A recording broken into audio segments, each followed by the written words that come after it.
নামাজ পড়বে তাকে আমি 50 ওয়াক্ত নামাজের সওয়াব দেব। বলেন সুবহানাল্লাহ। কয়েকটা নামাজ পড়লে 5 ওয়াক্ত নামাজ পড়লে 1 টাকা দান করলে 70 টাকা, 1 হরফ তেলাওয়াত করলে 10 নেকি। এটা কে দিবেন? আল্লাহ তাআলা। এই যে নামাজ, এই নামাজটা সারপ্রাইজ দিয়েছিলেন আল্লাহ রাসূলের কাছে। বলেন সুবহানাল্লাহ। সালাত কায়েম করো, সালাত কায়েম করো, হবে জান্নাতি তুমি, হবে সম্মানী তুমি, হবে জান্নাতি তুমি, পাবে রোজ হাসরে শীতল ছায়া আরশে আজিম, রব্বিয়াল আলা রব্বিয়াল আযীম। সিল্লাই বলেন সুবহানাল্লাহ। প্রিয় আল্লাহর বান্দা, এরপরে জিবরাইল সাল্লাম সমস্ত নবীদের ইমামতি করার পরে জিবরাইল সাল্লাম তিনাকে নিয়ে আল্লাহ রাসূলের সাথে করে নিয়ে ওখান থেকে বুরাক শেষে এবার আসলো রক নামক যেই যানবাহন আছে, সিঁড়ি, এই সিঁড়িতে করে আল্লাহ রাসূলকে নিয়ে প্রথম আসমানে যাওয়া হলো। প্রথম আসমানে ছিলেন হযরত আদম আলাইহিস সালাতু ওয়াস সালাম। দেখুন আল্লাহ রাসূলের প্রত্যেকটা কাজ কথা আমাদের জন্য শিক্ষা। আল্লাহ রাসূল প্রথম আসমানে যখন জিবরাইল গেলেন তখন প্রথম আসমানে ফেরেশতা বললেন, হে জিবরাইল, আপনার সাথে উনি কে? অনুমতি চাইলেন যে হে প্রথম আসমানের ফেরেশতা, আপনি দরজা খুলুন, প্রথম আসমান খুলুন। তার মানে কোন বাড়িতে যাওয়ার আগে আমার আপনার কি লাগবে? অনুমতি লাগবে, সালাম দিতে হবে। ইয়া আইয়ুহাল্লাযীনা আমানু, হে ইমানদারগণ, যদি তোমরা কখনো কোনো বাড়িতে যাও আগে সালাম দাও, অনুমতি নাও। আমাদের তো এই আমলটা নাই, আছে নাকি? এই আমলটা কিটা কোন সময় কিভাবে কোন বাসায় থাকে, মেয়ে হোক ছেলে হোক পুরুষ হোক বা যে হোক, একটা বাড়ি যাওয়ার আগে গেটের থেকে সালাম দিতে হবে, ঘরে ঢোকার আগে দরজার থেকে সালাম দিতে হবে, অনুমতি নিতে হবে। আল্লাহ তাআলা এই আমলটা আমাদের করা তৌফিক দিন। বলেন আমিন। প্রথম আসমানে যাওয়ার পরে সাল্লামের থেকে তিনারা অনুমতি নিলেন। প্রথম আসমানে দেখা হলো আদম আলাইহিস সালাম, সালাম দিলেন, আসসালামু আলাইকুম ইয়া রাসূলুল্লাহ। তিনি দেখলেন ইনি আছে আমাদের আদি পিতা। এরপরে দ্বিতীয় আসমানে গেলেন, সেখানে সালাম দিলেন, অনুমতি নিলেন। দ্বিতীয় আসমানে দেখা হলো হযরত ঈসা আলাইহিস সালাতু ওয়াস সালামের সাথে। এরপর তৃতীয় আসমানে গেলেন, সেখানে দেখা হলো হযরত ইউসুফ আলাইহিস সালামের সাথে। এনার থেকেও একই নিয়মের অনুমতি নিয়ে আসমানে যাওয়া হলো। অনুমতি কিন্তু বাকি নাই, প্রতিটা আসমানে উঠছে এবং অনুমতি নিচ্ছে, তারপর আসমানের দরজা খোলা হচ্ছে। চতুর্থ আসমানে হযরত ইদ্রিস আলাইহিস সালাতু ওয়াস সালামের সাথে সাক্ষাৎ হলো, সালাম বিনিময় হলো। পঞ্চম আসমানে হযরত হারুন আলাইহিস সালাতু ওয়াস সালামের সাথে সাক্ষাৎ হলো, সালাম বিনিময় হলো। ষষ্ঠ আসমানে হযরত মূসা আলাইহিস সালাতু ওয়াস সালামের সাথে সালাম বিনিময় হলো, সাক্ষাৎ হলো। এবং সপ্তম আসমানে দেখা হলো আমার আপনার মুসলমান জাতির পিতা হযরত ইব্রাহিম আলাইহিস সালাতু ওয়াস সালামের সাথে। সপ্তম আসমানে সাক্ষাৎ হলো হযরত ইব্রাহিম আলাইহিস সালামের সাথে, যিনি হচ্ছেন মুসলমান জাতির পিতা। মিল্লাতা আবিকুম ইব্রাহিম ওয়া সাম্মাকুমুল মুসলিমিন। সিল্লাহ বলেন সুবহানাল্লাহ। মুসলমান জাতির পিতার নাম কি? হযরত ইব্রাহিম আলাইহিস সালাতু ওয়াস সালাম। তিনার সাথে সাক্ষাৎ হলো। সাক্ষাতের পরে দেখলেন তিনি অনেক বাচ্চাদের পড়াচ্ছে। তার মানে দুনিয়াতে যারা আলেম হতে চেয়েছিল, আলেম হওয়ার আগেই মৃত্যুবরণ করেছে, তাদেরকে হযরত ইব্রাহিম আলাইহিস সালাম সেখানে তাদেরকে পড়াবেন, তাদের পড়া শেষ করাবেন। বলেন সুবহানাল্লাহ। এরপরে আল্লাহ রাসূল ইনদা সিদরাতিল মুনতাহা, যেটা বলা হয় বর্ডার, এই বাবলা গাছ, এই বর্ডার মানে কি? দুনিয়ার সমস্ত আমলনামা এই সিদরাতুল মুনতাহা, এটা বলা হয় আপনার ফেরেশতাদের কিবলা। এখানে যে একটা মসজিদ আছে তার নাম হচ্ছে বাইতুল মামুর, সেখানে একসাথে 70 লক্ষ ফেরেশতা নামাজ পড়ে। একবার যারা নামাজ পড়া সুযোগ পেয়েছে, দ্বিতীয়বার আর সুযোগ নাই। তাহলে কত ফেরেশতা আল্লাহ সৃষ্টি করেছে। এই সিদরাতুল মুনতাহা। এরপরে জিবরাইল সাল্লাম বললেন, আমাকে এই পর্যন্ত আসার অনুমতি আছে, এরপরে আমার আর যাওয়ার অনুমতি নাই। সুতরাং আপনি এখান থেকে নিজেই আল্লাহ তাআলার সাথে সাক্ষাৎ করুন। দেখুন আল্লাহ রাসূল আল্লাহ তাআলার সাথে সাক্ষাৎ করতে গিয়েছে। অনেকেই বলে 70,000 পর্দার ভিতর থেকে আল্লাহর সাথে সাক্ষাৎ হয়েছে, কথা হয়েছে।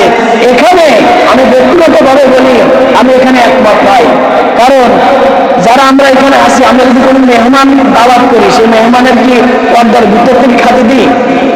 কথা বলবেন। পর্দা দিয়ে তারপর কি খাওয়া দাওয়ার ব্যবস্থা করি, আদর আপ্যায়ন করি, সামনাসামনি করি না? আল্লাহ রসুল যখন আল্লাহ রসুলকে ডেকেছেন তখন কি পর্দা থাকে নাকি? এটা আমার অনুভব।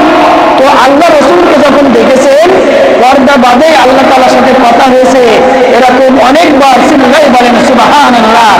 আল্লাহ রসুলের সাথে কথা হওয়ার পরে আল্লাহ বলছেন, হে আমার হাবিব, আপনি আমার সাথে সাক্ষাৎ করতে আসছেন, হে আমার দোস্ত, আমার জন্য কি নিয়ে আসছেন? কুটুম বাড়ি গেলে কি নিয়ে যায় বলেন তো? কিছু তো নিয়ে যায়, কিছু নিয়ে যায়, আবার কিছু নিয়ে আসে।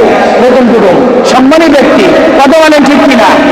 প্রিয় আল্লাহর বান্দারা, এরপর আল্লাহ রাসূল বললেন, হে আল্লাহ, আপনার জন্য আমি নিয়ে আসছি আত-তাহিয়াতু লিল্লাহি ওয়াস-সালাওয়াতু ওয়াত-তাইয়্যিবাত। আমার যত নেক আমল আছে, যত ভালো কাজ আছে, যত আমি যাই কিছু ভালো পবিত্রতাভাবে করেছি, সবকিছুই আপনার জন্য আনছি। বলেন সুবহানাল্লাহ। আর তাকে বলেছি কখন পড়তে হয় নামাজে? বসার সময়, বসে যখন সালাম করে দেয় তার আগে এটা পড়তে, অথবা মাঝখানে পড়তে হয়। এটাই আত-তাহিয়াতু লিল্লাহি ওয়াস-সালাওয়াতু ওয়াত-তাইয়্যিবাত। এর অর্থ হচ্ছে পাক পবিত্র যা কিছু করেছি তা সবকিছু আপনার জন্য নিয়ে আসছি। বলেন সুবহানাল্লাহ। আসসালামু আলাইকা আইয়ুহান নবী ওয়া রাহমাতুল্লাহি ওয়া বারাকাতুহু। আসসালামু আলাইনা ওয়া আলা ইবাদিল্লাহিস সালিহিন। দেখুন এখানে চারটি চ্যাপ্টার দিয়েছে। প্রথমে আল্লাহর রাসূল, তারপরে আল্লাহ, তারপরে আবার আল্লাহ রাসূল, তারপরে বান্দা। এবার আল্লাহ তাআলার কাছে বলছেন, হে আমার আল্লাহ, আপনি আমার জন্য বা আমার জন্য কি করছেন? তখন আল্লাহ তাআলা একইভাবে বলছেন, আসসালামু আলাইকা আইয়ুহান নবী ওয়া রাহমাতুল্লাহি ওয়া বারাকাতুহু। সমস্ত বরকত রহমত যা আছে আমি সব কিছু আপনাকে দিলাম, আমার দোস্ত আল্লাহর রাসূল, আল্লাহ রাসূল তোমাকে দিলাম। সাল্লাল্লাহু আলাইহি সুবহানাল্লাহ। এরপর আল্লাহ রাসূল সাল্লাল্লাহু আলাইহি সাল্লাম কথা বললেন। কথা বলার পরে তিনি আল্লাহ রসুলের কাছে আল্লাহর কাছে বললেন, হে আল্লাহ,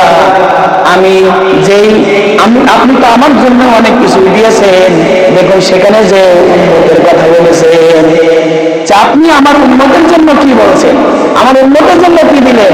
পরেক্ষণ আল্লাহ তাআলা বলছেন, আসসালামু আলাইনা ওয়া আলা ইবাদিল্লাহিস সালিহিন। দেখেন ইবাদিল্লাহিস সালিহিন, বান্দার কথা বলছেন, যে তোমার বান্দার উপরে, তোমার উপরে যা শান্তি ঘর।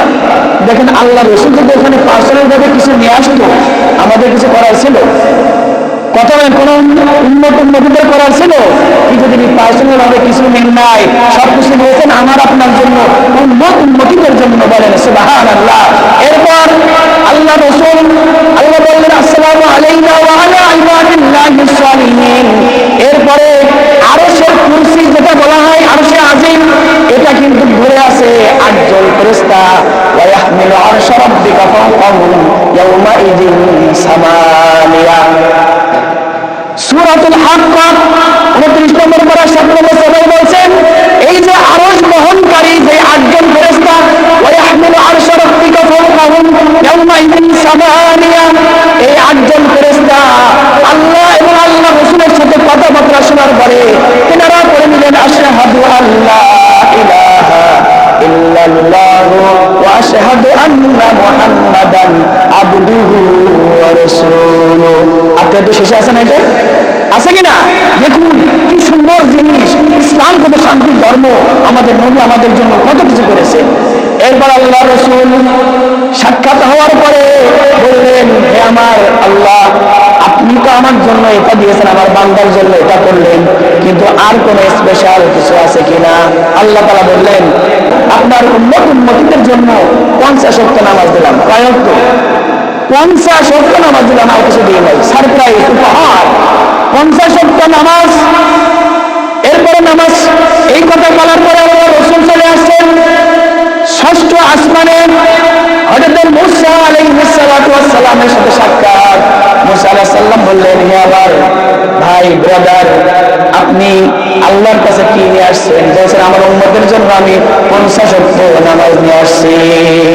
তারুজুল মালাইকাতু ওয়ার রূহু ফীহি ইয়াউমিন কানা মিকদারু 50 আলফ সানা।